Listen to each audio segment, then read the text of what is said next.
Hello, everyone. Welcome back to the SEO Reseller webinar series. And this is Boost Your Business, being a digital agency powerhouse in less than a year. I've got Itamar with me, our CEO and founder. I'll let Itamar introduce himself. Hey guys, nice to see you all coming into the presentation that we prepared for you, and we'll wait for a couple of more minutes and in the meanwhile introduce ourselves. So, as Bernard said, I'm Itamar.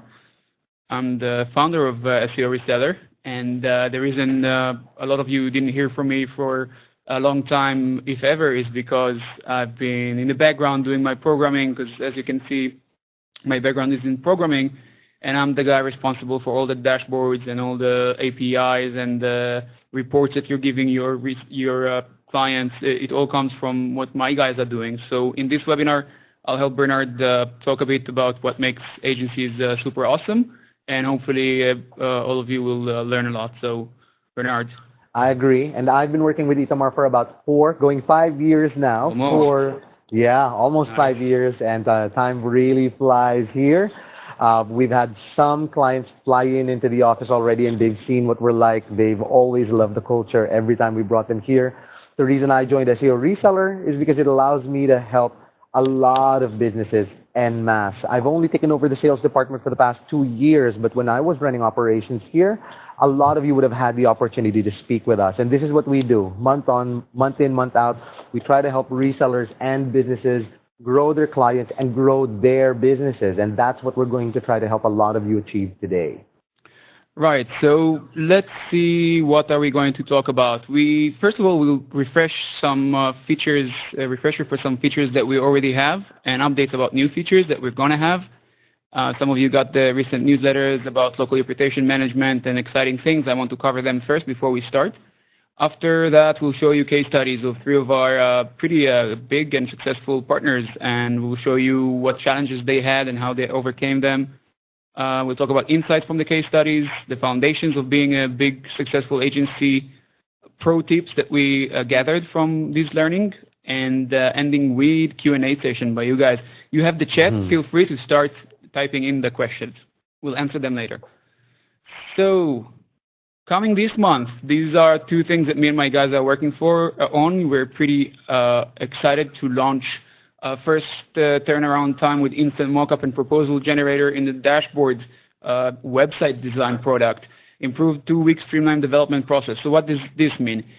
It means that your clients or your prospects, they don't want to get another template that they saw somewhere or are being used so many times. And with our new module in your dashboard, you'll be able to instantly generate a mockup from thousands of different options that we will have.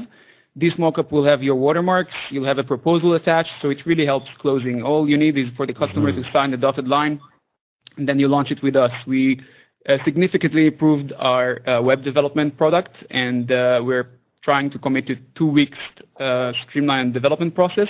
All, of course, depending on you guys filling in the briefs and being in touch with your project managers. We can deliver in 2 weeks or less. I don't want to commit, but or less. Especially with this amazing new module, so I can't wait to show it to you guys. And the next thing is control and manage your client's reputation online. I'll help them drive positive reviews to their business listings with a unique new system. It took us some time to get to that module, and finally we're about to release it. A lot of people are contacting us and saying, hey, can you get me reviews for my clients?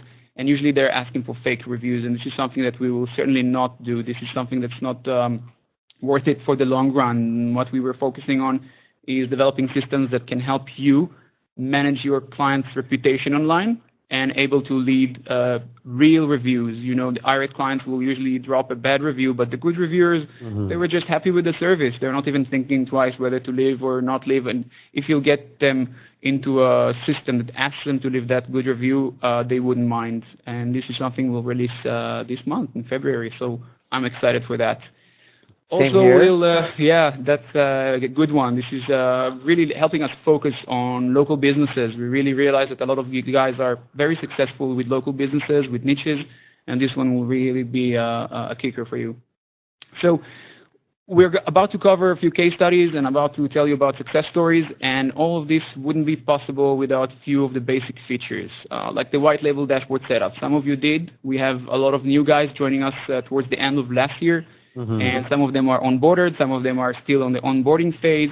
And it's very simple. You just set up your dashboard on your own subdomain, so it's all proprietary to you. Your employees would never know it's SEO Reseller. All the branding is stripped, and just your brand will show. You can change even your brand colors, so all your reports, everything that's exported from our system will have your brand colors all the way to the system, and so on and so forth. So you might think it's difficult to do, and I will tell you it's seriously not. We developed it to be really easy. But if you're still not sure about how to do that, you have a link here, and you can just visit the bit.ly get-sched, and this is a schedule appointment setting with one of our project managers that can lead you through this very easy setup phase. Absolutely. So make sure to use that. The next one, and this is something we'll cover later on, this is the instant website audit. Not a lot of people know how to use it properly or that we have it, and I'm really encouraging you to log into your dashboard after the webinar and check it, because this is an instant sales pitch material. It's free for everyone, no limit. I know that there are tools out there that charges you good money to have these audits, and I know that we have competitors that are asking for extra money to run these audits, and with us it's just for free. Just go, launch them, send them to clients, print them and go with them to clients, do whatever you want with them. It's really helpful. We'll see how it helps other partners of ours. And like it says here, top partners are running dozens of those because it's free and contains a lot of added value. The last thing I want to reinforce is the usage of the local reputation manager module. This is the module I mentioned earlier. The module I mentioned earlier is about actually getting good reviews through the door. But this one adds value by showing clients their online visibility and reputation by listening to their customers' feedback real time across various channels. So whoever already has local packages running with us, you can already see it in your dashboard, and your clients could see it in their dashboard, your white label dashboard. Very important. Keep in mind these features. These are keys to success. We'll see why later.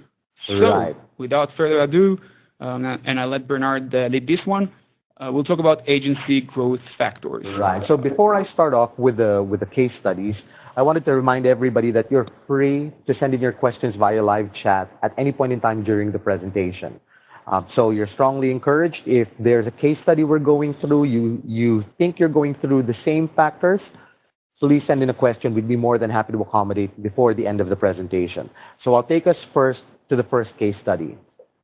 So case study number one is about, so I'll call him partner number one, and partner number one started off with us as a webmaster by trade. He built and sold websites to a specific niche. His initial client base was based off of a relative's professional network, and his core business was selling websites, day in, day out, building websites for customers. The challenge to selling websites and web development is that web dev is a revolving door. The revenue does not recur, and when it does, the recurring revenue is residual, like hosting, maintenance, and so on and so forth. So his monthly sales figure sort of got stuck between the 0 to 5,000 mark, month on month on month on month. The solution that he employed to getting him better monthly recurring revenue was he started upselling SEO to his existing client base, primarily because there was a demand. Some of them were asking him for it. The challenge was he wasn't an expert on it, so he needed to find a provider that would take the time to educate him. And of course, he needed to take the time to educate himself, meaning invest time talking to his project manager. And he did, minimum bi-monthly. And this is the trend of growth that he experienced. By the way, it's not just upselling from web design to SEO. I know we're talking mainly SEO here, but if you checked our store, you have a lot of different products. And when you have a client base, the next move is to cross-sell, to upsell and to cross-sell. And I think if you already have a base of SEO, your move could be from SEO to social, or to PPC, or to whatever you choose to professionalize in next. But the example here of someone that has, a trophy sitting, staring him in the eyes, and he's not getting it until that second that everything clicks, and then you start getting to this recurring revenues situation. Right. So for partner number one's case, he grew to 37,000 in retail recurring monthly revenue in a period of 8 months. So that's from 0 to 5,000 monthly recurring sales to 37,000 monthly recurring sales. And he was doing it on his own, right? He didn't have any employees or anything. No employees. Everything was done through us. Eventually, the web development also managed to go through us, but it really started off with him having to generate monthly recurring revenue, and that's when he freed up time going to expos and events and networking, and that's sort of how he grew his business. That's how he gained momentum in terms of growing. You'll see a better example of this on the next case study, which is case study number 2, who I will protect by covering him with the name partner number 2. So partner number 2 worked at an internet marketing company and had a very good sales background, but he wasn't technical by any means. At the point where he reached 10 to 15,000 in retail recurring revenue, this is the day when he left his day job. So when he joined us, he had 3 to 5 clients as his staple, and the problems that he sort of ran into really was that he was his own project manager, his own customer service person, his own salesman. Of course, he was running a business, so he was also his own bookkeeper. He had awesome salesmanship skills, but no SEO mastery. And that's sort of a challenge when you're in this industry, because SEO is very scientific in nature and it's very educational in nature. So the approach that he did was he relied heavily on the technical audits as a sales tool. Being a terrific salesman, he appreciated that preparation is an awesome sales technique. Everybody appreciates research being done about them before they're ever approved, to reduce the amount of time he does for customer support. By educating his clients on using the dashboard real time, monitoring the work, monitoring the results, he was able to reduce the amount of time he had to spend on phone calls, on drives, on face-to-face meetings, which allowed him to grow his business further. At a certain point, he couldn't grow his business because there's only one salesman can do, and he encouraged a friend to hop on board as partner. Actually talked his friend out of his job, and they sort of ran the thing as partners. That's a risky one, but I think it paid off. Right. They've got an amazing trajectory. They grew to approximately 150,000 in retail monthly recurring revenue in less than a year, specifically 11 months. And they've been growing double every 11 months. In fact, we've flown him here twice. He's met our staff twice. He's met his team here twice. And it's been an amazing experience. Maybe it's time to remind our partners that we're flying people here to the Philippines. Our headquarters are in Manila, Philippines. When you reach $20,000 in spendings with us, and I think you're seeing those MRRs and you're seeing the retail price. Usually depends on the person, depends on the agency, and we'll get to the markups later, but it might mean 2.5 markups. So they're spending with us up to 20,000, and then we fly them here just to solidify the relationship. They can see the operations, they could get more, feeling of there's someone taking care of you, and then it really boosts the trajectory. Right. And this is a fine example of that Right. one. Now, for case study number 3 and partner number 3, this starts on a more sober note. Partner number 3 began his career in SEO by losing his job, and his initial client base was based off of his own professional network. Unfortunately, his personal professional network started off with a national list from coast to coast. And in order for him to grow his business, or actually in order for him to get started, he just took on any business that he could find. He indiscriminately took on any project, wherever they were, whatever industry they were in. And his first, the first process that he had in mind was to rely on freelancers for timely execution and delivery, offering SEO with an SEO in one region, writers in another region, webmasters in another region. He had to extend his hours beyond the normal nine-hour working schedule to be able to manage all the work and then do his own sales and customer service. In order for him to grow his business, From my experience, Bernard, by the way, this is most of the folks that are stuck. This is where they're at. It's taking just any project because you probably need money through the door. You'll just take anything. You'll try to have cheap costs, so you'll do freelancers, and people think that they're making it and they're advancing, but this is the toughest spot to break out of. So yeah, let's see what we did with this guy. So when he joined us, obviously he couldn't work 12 to 16 hours every day, so he had to find an all-in-one solution, and he joined our program with a client base of 5 customers. He, as a growth hack, partner number 3 actually immediately realized there was no way he could do it on his own, and he's been doing it a while on his own. So as a growth hack, he took on a dedicated project manager right off the bat because he needed subject matter mastery. While he was good at shaking hands and looking people in the eye and signing contracts, his customers needed some technical support in terms of implementing on-page, understanding the value, and so on and so forth, understanding essentially what the methodology was doing for them. I think not all of our partners are aware, and I think we introduce it mainly when they grow big, but maybe we should introduce it from the beginning, that you can have a dedicated project manager. When you're small, you're with a project manager that handles few partners. But in order to grow bigger, you need someone that's here on the floor with you, can chase people around for you. He can talk to your client. He has a VoIP number with your, your number and your email. Some of them are even changing their LinkedIn, right? They're pretty proud to work for the brand that they're working for, and this is a dedicated project manager, just to clarify. Some of them even have business cards of the business that they work with. Yeah, they're taking it seriously. Right. Now, one of the other breakthroughs that partner number 3 did was to focus on a niche and to focus locally. This is really laser focusing. He realized that he had an advantage locally because any successful work he did created a reputation for him locally, plus his local knowledge of the business environment, of the culture, gave him an advantage in terms of the industry. Now, focusing on the niche also allowed him to be an expert in one specific industry versus everything.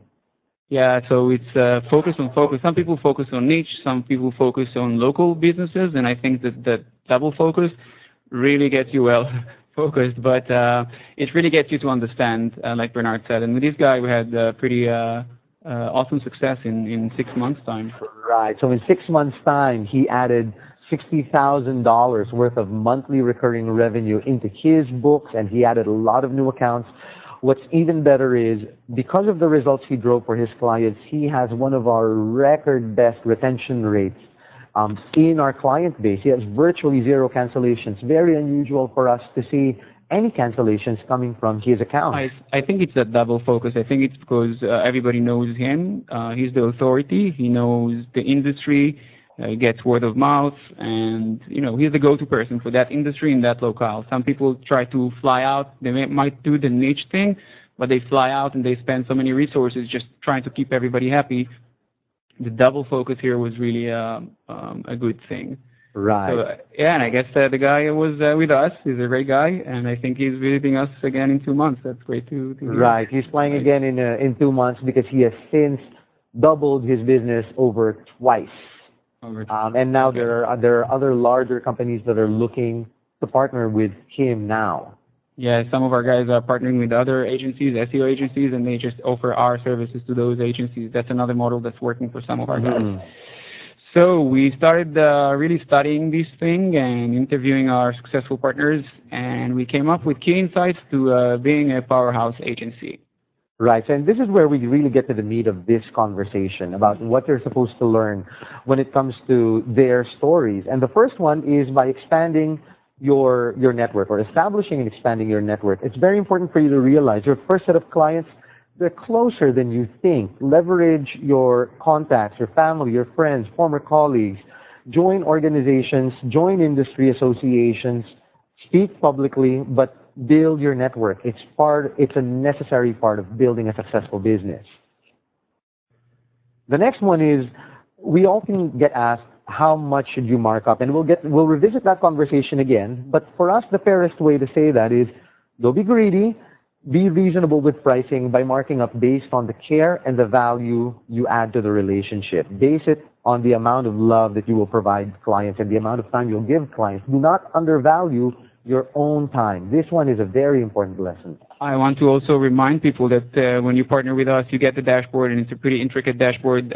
Took us years to develop and hundreds of thousands of dollars, and you actually give that to the client, not to mention the methodology and the support and the timeliness of deliverables, serious content, serious features. So you have to charge for it, and sometimes people undercharge, and then they end up being frustrated, just chasing their own tail, out of breath, because the markup is your breath of fresh air and the opportunity to focus on things and grow. Right. Now, the other one is delegate and automate as much as you can. As you saw, partner number 2 partnered up with a friend, and that's what allowed them to break out of being the all-in-one entrepreneur, being the all-in-one salesman. It allowed them to save time or working with us allowed them to save on time and reporting and have a dedicated person to do certain tasks. But you also have to realize that you can't do everything by yourself for prolonged stretches of time. It will eventually put a glass ceiling on your ability to grow. Right, and the dashboard helps with that as well, saving time on reporting. Some of our good guys, they're just understanding the dashboard, they're studying it, and then they're creating their own employee login for their employees to log in, so they don't see any SEOReseller, they don't see store or invoices or anything, and they create the client logins. So the clients, when they're curious about their rankings or their analytics, they don't have to bug you. So right. This is how you save time. Right. Eventually, Also, when you scale, it's a lot of them. time. Mm-hmm. Yeah, it starts with educating, with setting expectations. We'll talk about it. And yeah, this one goes without saying. Develop your skills and expertise, be the authority in your niche. We're not talking about SEO. We're talking about your niche, the niche you're dealing with. You do your homework, take time to study the industry, methodology, and best practices, because when you go into a niche, in the beginning, the conversations might not be very fluid, but as you study the niche, when you go through their pain points and you help them again and again and again, you have use cases, you become an authority. You get word of mouth, you get invited to speak. Think about it. For them, digital or SEO is like, a mystery. And when you focus on a niche, you can reap the benefits. That's what I'm trying to say. Right. And then for the next one, it really is about being their partner, not being their technician. A lot of business owners and a lot of people that start up their own digital agencies try to do everything by themselves. You won't be able to maintain that role, and you'll hit a growth ceiling really quickly, which sort of takes me to campaign management. So I'll digress here a bit by talking about campaign management a bit. This is the dashboard. For those of you that work with us, you already know how powerful it is. For those of you that haven't worked with us, this is what enables you to save time by not digging into your mailbox to find your last correspondence with your client, the content that got sent to you, how many articles are waiting on approval. It allows you to view where the status of the project is in terms of fulfillment. It allows you to send your reports to your client. And the best part is it allows you to prepare for a sale in a matter of seconds. That is a lot of time that's saved, time that you can allocate to growing your business and not just running around being your own customer service person. Yeah, it saves you all the Google Docs, Excel sheets, emails, everything is in one dashboard. Everything is maintained by us. So you have a project, keep in mind, you always have a project manager to lean on. So whatever you need is in the dashboard or with your project manager. Important to remember, it's a lifesaver. Right. So moving on, start locally. This is what we saw in case study number 3, where partner number 3 realized that just going from coast to coast in terms of a customer base would not work.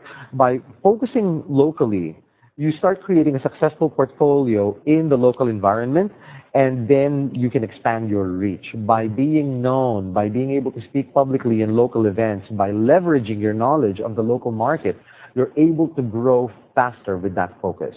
I think it's not only you'll be able to grow faster if you start locally. I think that if you try to not start locally, even if the ticket size of the client that you're trying to win is high, just the travel time or the fact that you can't meet face-to-face in the office every time, I think it takes a toll. And I think sometimes I'm seeing people like, they're sure they're going to close it, and another month passes, and another month passes, where they could have just like gone around locally and really win. So there is a temptation, because sometimes someone comes from far away and says, I have a lot of budget. I think in the beginning, and we're talking about beginning to kind of the middle of the journey, you have to stop with the long distance and the temptations to get the Holy Grail. Right. We talked about the Holy Grail. This is something we use a lot.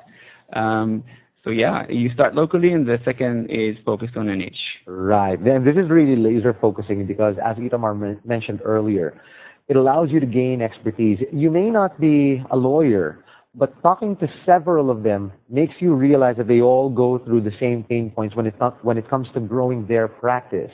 And as you get exposed to more and more of them and help more of them solve their problems, you become an expert in solving your problems, right? Every niche will have different strategies, even if it's just SEO. I'm not talking about SEO, PPC, social, and so on. Even if it's just SEO, you have specific long-tail keywords, you have specific strategies, specific directories. So when you become the expert, nothing can beat that.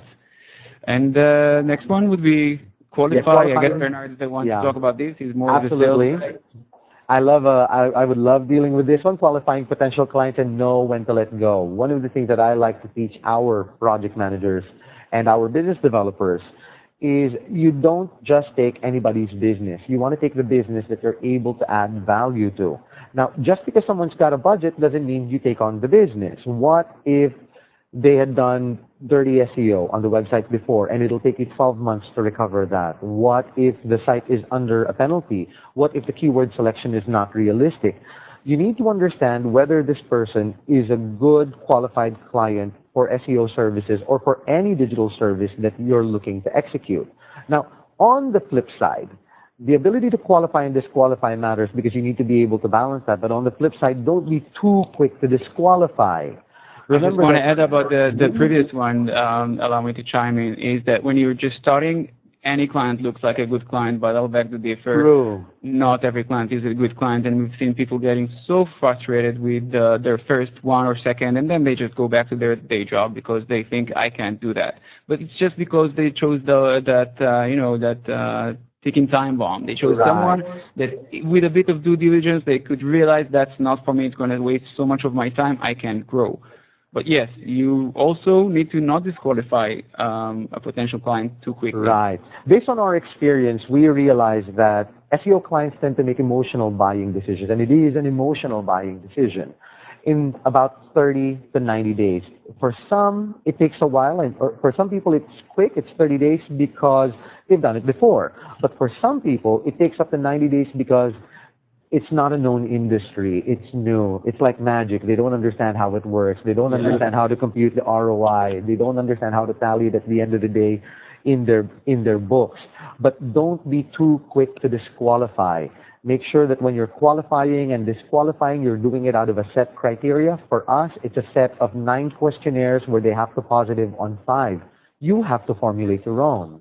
There are thousands of reasons why would they start or not start, and you need to be there when they decide to start. Maybe even they went for a cheaper vendor and they're unhappy and they're looking for someone. So we would say 90 days. You can still figure out what's up with them, send them an occasional email saying, hey, do you need anything, any help, any advice? I would love to give it to you. And that second that they're in the decision moment, you'll be there.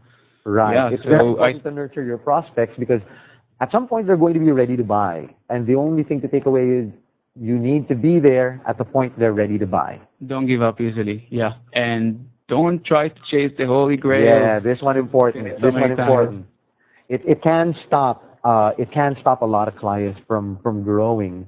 When you're new and you've got, let's say, 5,000 to 10,000 worth of recurring monthly revenue, and somebody comes in with a $10,000 ticket size, it's very tempting to go after that one client with another $10,000 ticket size because you're thinking as a business owner that one client doubles your business. But in reality, that one client that doubles your business will eat up 80% of your time, making you neglect the remainder of the clients that are in your basket. It's a classic all the eggs in one basket case, and you become stressed. If this client is unhappy, and usually high ticket size clients are very demanding, if they're unhappy, you can't sleep at night, and you don't want it in the beginning of your way. The bigger agencies that work with us, be our guests. We are helping them with a lot of audits, and we do on-page for like thousands of pages on e-commerce shops. But this is when you grow bigger. When you're small and you're taking that big ticket size because you just want to pay rent or, this is your bread and butter, be very careful with that. That's what we're saying. Right. So moving on to other key insights when it comes to becoming a powerhouse is know when to scale. Scaling is very tempting, meaning if you're a natural businessman, you want to grow your business really quickly. But what we will advise is you have to create a steady base of monthly recurring revenue before you even start the idea of scaling your business. Taking employees, salespeople, a bigger office. You have to have that MRR. It's not web design like we saw in the beginning, because these come and go. It's when you get the clients to be happy with you, when you figured out how to retain, that's where you really scale. You reinvest everything. You do crazy marketing. You hire the best salespeople. But it has a point in time where you need to actually do that. Right. Now, for some of you that have already worked with us, you know that we make it easy for you to join and we make it easy for you to exit. And we work on a performance basis, meaning as long as you're happy with us, you keep working with us. We are monthly prepaid subscription basis. But that's not how we advise you to start. We advise you to start by signing your clients into a contract, because this puts you and your customer in a long-term state of mind. More than that, if it is incredibly difficult for you to tie somebody to a contract of 6 months to a year, at least put a 30-day exit clause inside your contract that protects your cash flow. But always sign a contract, because this protects your cash flow month in, month out, month in, month out. Remember, you're just starting out. How your cash flows determine if you have funds to grow your business. Yeah, it's a business decision, and a lot of the guys, they just want to take the business in, so they'll just say yes to anything. But being diligent on going with a contract would really help you sleep better at night. And I think also for clients, in the first month or 2 or 3, they're the most kind of wary when they start with an SEO, because they give you thousands of dollars and they're not sure what's going to happen. But once you get into this state of mind of, okay, we'll sign a contract. If you decided not to, just give me 30 days notice. So both of you are in it for the long haul. So everybody's willing to wait and see what's up. And this is where we kick in with the dashboard and the methodology. And I think that you need to believe in what you're selling. This is the biggest thing. Yeah, I absolutely agree. If the product wasn't good, so what are we talking about? So obviously everything is based on the product is good, the technology is good. You come with confidence. You sign a contract. This is business, especially for the beginners, the beginning guys. They're afraid to even mention a contract because they're afraid they're going to lose it. But guess what? It's just a conversation. Start this conversation. Something we didn't mention, Bernard, is the new resource center. Actually, if you go to the dashboard to the resource center, right, our guys worked hard on it today to switch to the new one. Kudos to our marketing guys. And that's a lot of material that's brandable. Once you log into the dashboard, you put your logo on. Most of those sales material, training material, once you download, we'll compile the material with your logo on it, with your company name on it. So we have contracts and NDAs, and we'll add dozens of more training materials to know how to sell everything from PPC, SEO to social. And you should really use it. This is, I think, the basics of every business. You start with your collateral. You start with the stuff that gets you, moving. Right. So, get your clients married to the dashboard. I think we can't stress this enough. And I'm proud of the dashboard. It took us years, and I feel that we're like only 50% in. I think we have so many more features like call tracking and like a CRM to send newsletter for your clients. Everything from the dashboard. So there's a lot to expect. But getting married, why would they get clients married to the dashboard, Bernard? So, first of all, we're advising you guys to get married to the dashboard. You yourself first, because your clients will not pick up the habit of using the dashboard unless you use the dashboard as a habit. We've also realized that based off of how our clients behave, the most successful ones are the ones that are always in their dashboard, taking care of their clients, managing the accounts from within the dashboard. The dashboard has a white label version, meaning a version that you can send to your customer, one that they can view on their phone, one that they can view in their home, where they can see results in real time and they can see progress in real time. Yeah, it's like we've all been in this situation where we track our rankings daily and we want to see what happened today. Is it green? Is it red? Is it going up or is it going down? And if you set them up like this from the beginning, and they start going daily, it's responsive. They can check it on their mobile. I think we have clients that are like coming with crazy stories, like this guy that called Bernard and says, yes, I'm checking the rankings because I have a flat tire. I'm on my mobile and they're going up, so he's super excited. And I guess it's just forming good habits from the get-go. If they're after a few months, you're sending those reports to the client manually every time, not proactively but reactively, it would be very hard to tell them now go and start checking the dashboard. They wouldn't know what you're talking about. So from the get-go, get them on the dashboard. Technically speaking, because we have access to the database, we see that our big partners, they have a lot of users in the dashboard, and these users are very active. They're logging sometimes daily to the dashboard, checking the reports, checking the rankings. So this one's pretty important. Right. So the next one is also leveraging networking effect. And this is a marketing concept. But what we mean is when you try to educate one client, when you walk into a sales pitch, you're talking about a 30-minute conversation to a 1-hour conversation where you're educating one potential ticket. By doing this publicly, by speaking at events, by going to industry seminars, conferences, getting invited to speak, volunteering to speak, you leverage a networking effect because it's the same amount of time invested educating several potential tickets. Yeah. And don't give up on your dormant leads. I think we covered it before. You reconnect with old prospects. You can even reconnect with people that we're doing SEO or web design or whatever we do in the past and reprobe and see what's up. Right. It works. There is a percentage to it. You know, it's statistics. Right. Your client base isn't always new clients. Your client base can be people that have not bought that specific service from you. And you want to make sure that you want to maximize your leads, your client base. So make sure that you never sunset clients that have more potential relationship to have with you, especially if you add value to that relationship. Yeah, if you're in the biz for a year or 2 or 3, you might even have like emails from 3 years ago that you can get something out of. Right. We still get people that talk to us 3 years after the last SEO or web development. And so, you know, keeping those relationships warm really pays off. Yeah. And yeah, I guess this is the most important one because this is a shameless plug because this is what we do, and we recommend to don't build your own methodology because this is chasing your tail, especially with SEO, algorithm changes, getting good solid backlinks, doing technical audits, doing a lot of on-page.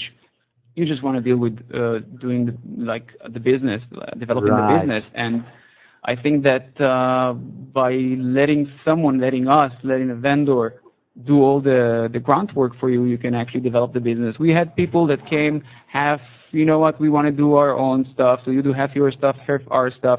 But I think the more successful ones are the ones that are just leaning on us completely and saying, you know what, it ranks. Most of the time, 90% of the time, because it's SEO, not always you can figure out on the first month or two what's happening, but if the product is that good, 90%, 80% of the time it ranks, let us just lean on your product. We'll just do sales. We'll go talk in events. We'll go focus on our niche, expand to the next niche, start selling other products.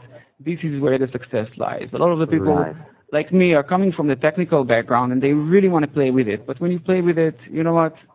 It doesn't get you far. We're seeing a lot of glass ceilings. And, you know, we have this unique perspective of seeing you guys from our end. We're seeing you guys, how you grow, how you don't grow.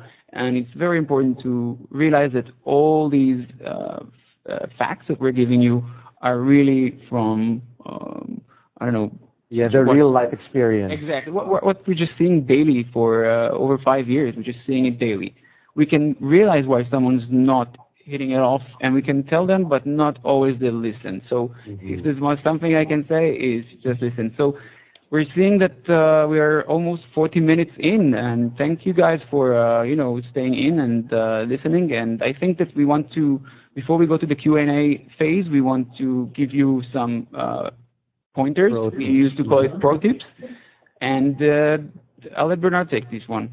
Yeah, so for our pro tips, these are just the habits that we would like you guys to build in order to get to breakthrough, in order to get to powerhouse level. So first off, set expectations with your clients off the bat. No surprises after the closing. If you set expectations well, if you download the contracts, if you review the SLAs that can be branded with your logo on the dashboard, you will be able to educate yourself about what we are capable of doing and what we're not, and you can then educate your customer what you can do and what you can't do.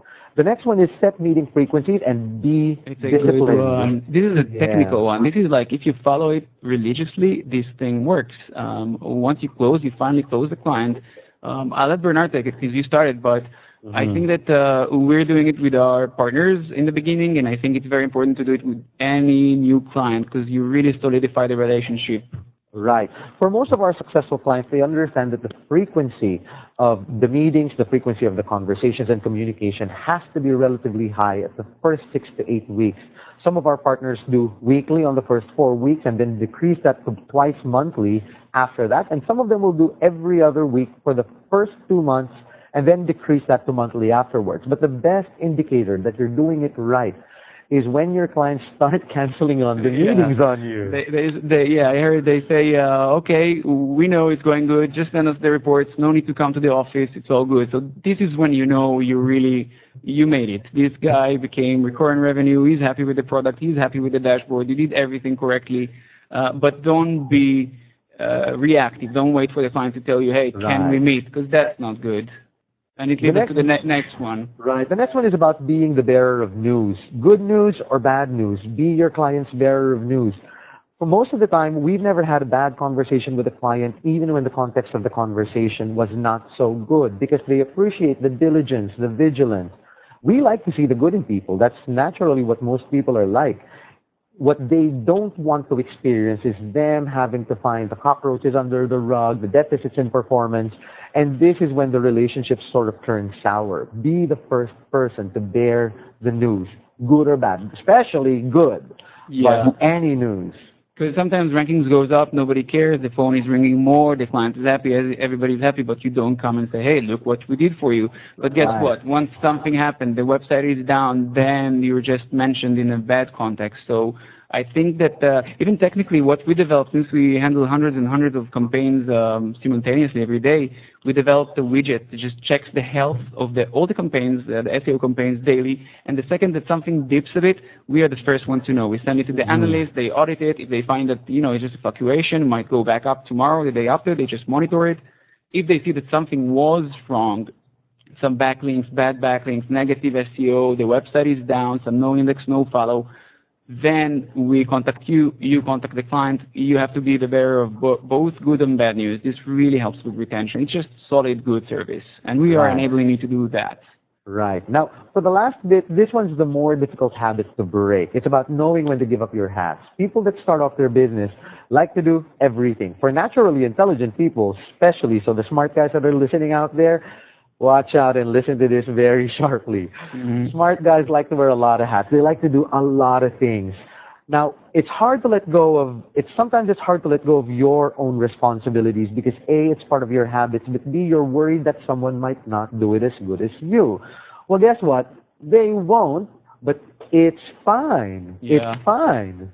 I guess I'm a live example. I think I enjoy programming so much, and I enjoy spending time with the programmers, working on the system that I don't. And this is a rare appearance for me. I'm like swine at midnight coming to talk to the partners, and it shouldn't be that way.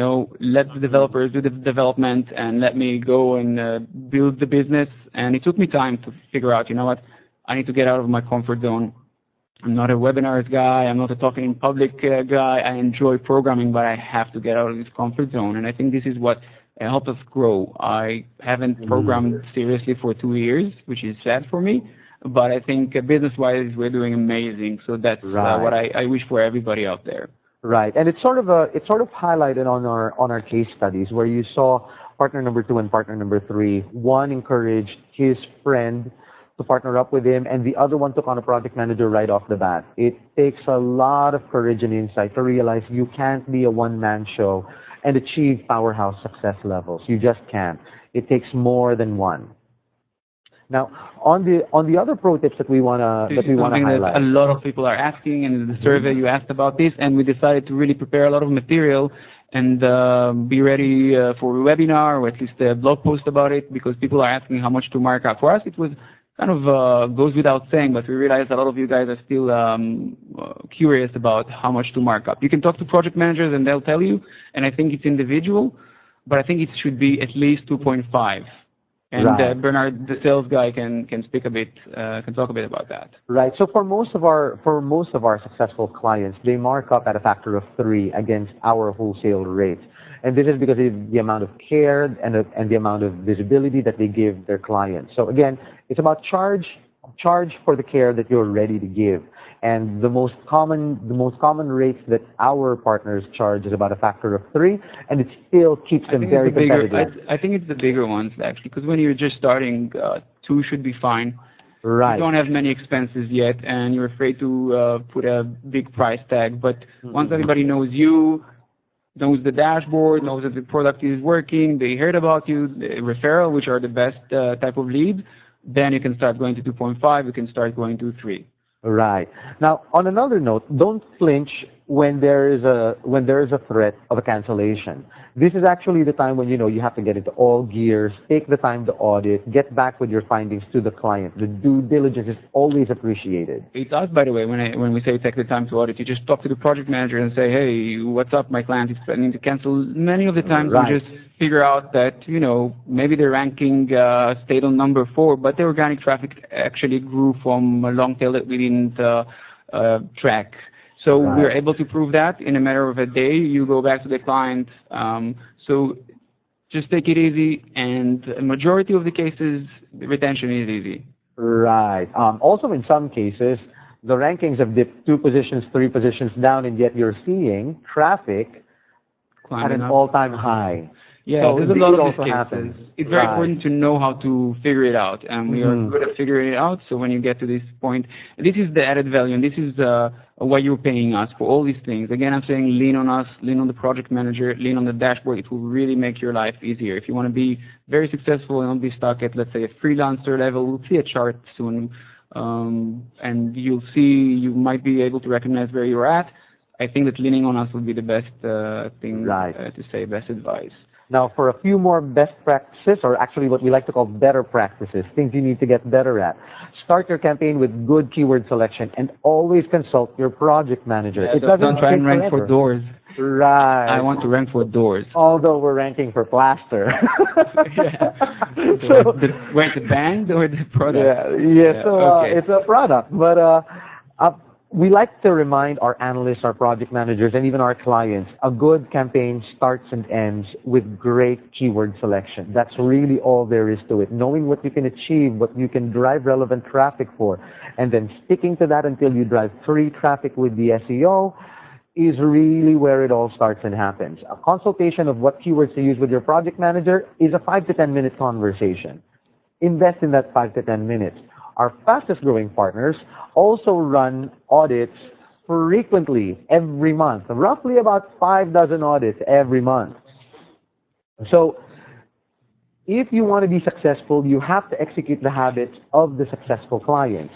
The other is our fastest growing partners are also those with dedicated project managers, the ones that have someone in our office, is their advocate, runs their campaigns, talks to their clients, has their emails, has their shirts and their business cards. Yeah, and I'm proud of it. Sometimes I'm seeing people with shirts of companies I still don't know, and I'm like, who is this guy? Well, he's a dedicated project manager. So they're taking their job seriously, and you'll see them running after writers and, hey guy, hey man, I'll buy you lunch if you can get me this blog post in 2 hours. This is the vibe. You can imagine sometimes it's the stress that we have here when we work for so many agencies, because we're the back office of so many agencies. You think you're having a stressful day? Well, guess what? We're having that times like 20. So, and we love it. This is what we're doing. So, use it. That's what I'm saying. And I think we have that nice action plan assessment that our marketing team came up with after we figured out all these data that we just showed you, and we sampled a lot of our successful guys. I think that this is what we saw, and I think that a lot of people are stuck on the second phase, the freelancer full-time, and I think this phase is the most interesting one, because there's like one tweak, 2 small things you'll do. You'll change in your habits, you'll change in how you conduct business, and then you can be that next level. You can start hiring more salespeople, you can have a nice office because you did something right. And I hope one of those tips from before and the facts clicked, because this could really take you from being that to a bigger agency, or not to mention a powerhouse agency. Yeah. And I think that we will not go over this. I think it's almost 15 minutes. Thank you for your patience. I hope everybody's learning, and soon we'll start answering questions.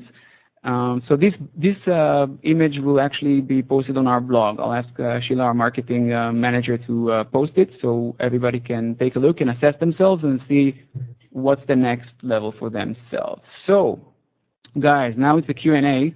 We're about to get all the questions from our marketing pips, and I just want to remind you to schedule a call. Just go to bit.ly, get scared, and project managers would love to take your calls and answer anything you have for them. Right. And feel free to call us anytime. You have the phone numbers and everything. Right. Well, I'll start off with the questions because we're seeing them come in.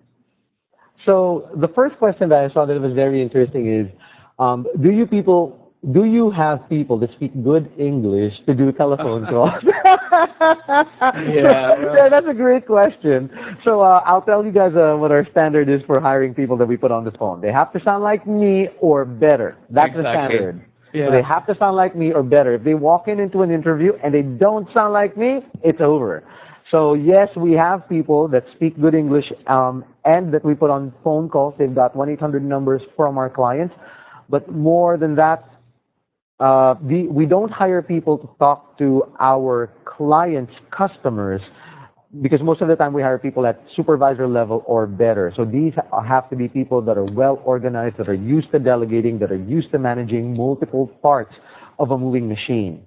So that's the kind of people that we put on a phone call. I just want to say, for whoever was asking the question, this is for project management. If the question is for cold calling or anything of that sort, we're trying not to take these type of projects, because it really gets us out of our normal vibe in the office. We don't pick up the phone and just call all day, and our guys are better utilized by talking to your clients or by just talking to you guys. So yeah, great English, mainly dealing with SEO analysis and proposals and audits and stuff. So we will work on lead generation, by the way. It will be more systematic, more through the system, focused on industries and on locales. So the other question related to who we put on the phone is, how much investment do we need for a dedicated project manager? So for us, the answer is we charge about $2,500 on a monthly basis for a dedicated project manager. What these people do is they manage your project. So they are experienced project managers. They learn SEO from us. Some of them actually already come from the industry. You get an opportunity to interview the people whose vibe you like, whose chemistry just works with you. So you take part in the selection process before we appoint anybody to your account. So that's how much it costs, or how much investment you have to prepare for a dedicated project manager. I think if I referred you to anybody that has one with us, none of them will say they regret it. I see a question. It's a simple one. I'll just take it. How to work with you if we are in Eastern Time, New York? Very easy. We have people in the office 24/5. We don't work on weekends, but we're here all the time. You just pick up the phone, someone answers. Once you start working with us, you have a dedicated project manager, and we are we're really looking forward to work with you, whatever time zone you are. All right. Now, the next one, also interesting. Well, all questions about project managers. Is it possible to work with a project manager for marketing on a French language campaign if we bring all translations to him? So this one, a little challenging. We are really good when it comes to the region, actually, Manila, Philippines, and the Philippines in itself. We're largely an English-speaking country, and I'm not sure if everybody is aware of this. But French is still a very marginal language, so we try to only take on work that we're good at. Because this is not one of our native languages, this might be more challenging. I would say talk to a project manager to see how intricate the project is. If it's easier than I think, then they may say yes. But if the project is doomed to fail, we won't. We only take business from people where we can add value to the relationship. I hope that makes sense, and I didn't dance around the question too much. Yeah, I love the concept and sign up a couple of years ago. Do I need to re-sign up to have all the new dashboard functions, or is my old already upgraded? Good question. It's already upgraded. Everything we do is just all across the board. We don't have any special accounts for special people. You can get exactly the same account like the top partners that we work with. And do you offer pitch templates like email? If I understand it correctly, you want to pitch using an email, like blast an email. I'm not sure if we have that. This is a good idea, something to have. We have in the store, we have a lot of stuff related to email templates. By the way, we didn't mention the store. We really added a lot of products. We're really breaking out of the SEO reseller or out of the SEO, just selling SEO model that we have, because we have branding products, we have newsletter products, local related products, web design products to look forward to. I think that next week we're launching it, right? It's going to be really good price, leaving a lot of room for markup, and the designs are amazing. Right. So there are there are samples of pitch documentation for every type of product in the dashboard, but in email format there isn't one yet. But we will work on it. I've also got another interesting question here. Do you have sample contracts with the 30-day clause? Yes, we do. They're in the dashboard. Just download them from the resources. Center. Yeah, Resource Center. What else the other question is, how do I get a dedicated project manager? It's simple. Call our number, the one that you see there, the 1-800, the U.S. number or the Australian number, wherever you are. Call us and talk to our project managers. They'll tell you how we can get you started with your own dedicated project manager in the office. Another question that we've got is, since we're all interested in maximizing yield, what's the typical markup for the North American market?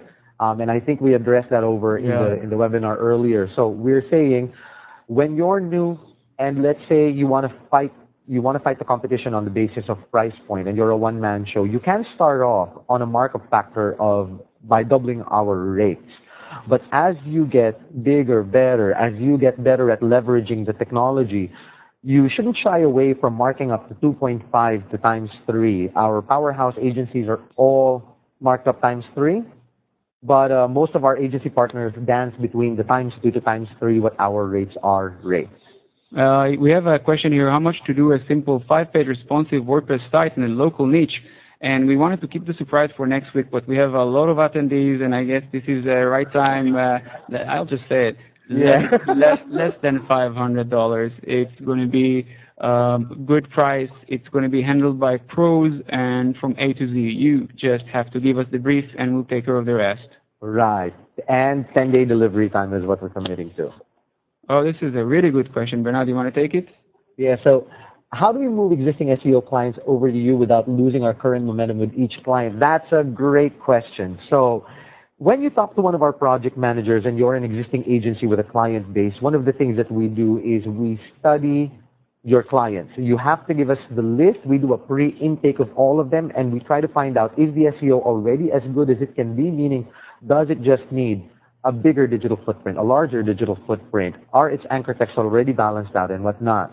But once we study it, we know how to move forward from the existing SEO over into our methodology. Right. It also we'll even match. If you have a bunch of packages, we can even try and match whatever you're currently doing. Of course, we have a lot of high quality invested in a lot of the stuff that we do. So some people are coming from really, really cheap vendors, some Fiverr vendors, some freelancers. Right. In this case, it will be harder for us, but we can really chisel that package. I'm talking if we have 10, 15 above clients, we can really carve a package that would really look good, make your clients rank, and you can migrate easily, actually. Yeah. We're really working hand in hand on migrating. And I will take this question a little more to the left. There are agencies that ask us, okay, I want to move it sounds like your methodology works and I'm convinced I want to move over to you, but how do I tell my clients now that their service levels have changed? And the most successful explanation to give to end clients is, you're changing methodologies. It's really that simple. SEO, search, organic search especially, is always a changing environment. It never stays the same. And so it's perfectly valid to tell them that you're changing the SLAs, not because you're trying to skip out on work, but because you think this will drive more results for them. And it's not a difficult conversation to have. There's a long one, I'll summarize it, and this is a person that does Facebook ad consulting and content marketing. And he wants to do some handing off of ads, social media management, and expand the service I provide. So the question is, can we do that? And the answer is yes. These are new capabilities that we developed in the last half a year, and we can have Joshua, our product manager, contact this guy and explain more on how we do. You can actually see it on the dashboard in the store, all the stuff that we do. We have a creative team, copywriters, graphic designers. We can create campaigns. We can set campaigns with localities, and we create reports. And the second part of the question is, will our dashboard show SEO? Because your clients are social. So yes, I think right now it will have that SEO tab because we're evolving. We came from being SEO reseller and we're trying to really evolve into doing everything that a digital agency might need to be the back office for any digital agency out there, any consultant that wants to grow. But getting there still, I think we are very SEO prominent. And stick with us, talk to Joshua, the product manager, and he'll update you. We will add social analytics, we'll add social calendar publishing in the dashboard. Everything is in the works. Right. So there are two questions. I'll read the first one, but I'll probably encourage whoever asked this question to give us a ring. What do you do with local SEO? Do you use something like Moz Local? So the reason I don't want to answer this right now live in a webinar is this is a mouthful. I could sit you down to coffee and talk about this for 2 hours. So this is unfortunate. I think the answer is no, not exactly like they do, but we do all the citations, we open all the important directories, niche directories, but we do more. We do much more. So we're not here to compare ourselves to other tools. We have our methodology, and by large, it's what everybody is doing, all the good agencies are doing, and more. But this is the part to either check it in the store or talk to a project manager. Right. Now, so the last question is also interesting. How many client projects can a project manager handle or manage? For me, this is simple. A dedicated project manager can manage anything from 40 to 108 projects. So, yeah, they're awesome. So, we appreciate all the time you spent with us, and I really love the questions. They're amazing. I love the level of engagement. It's been a pleasure. Yeah, Itamar, thank you for joining me on the webinar. Thank you very much. I wanted to remind you guys about the bit.ly link. If you guys have more interesting questions, feel free to give us a call or set a schedule with one of our project managers by going to the bit.ly /getsked URL. Thank you, guys. See you in the next webinar. Thank you very much for your time.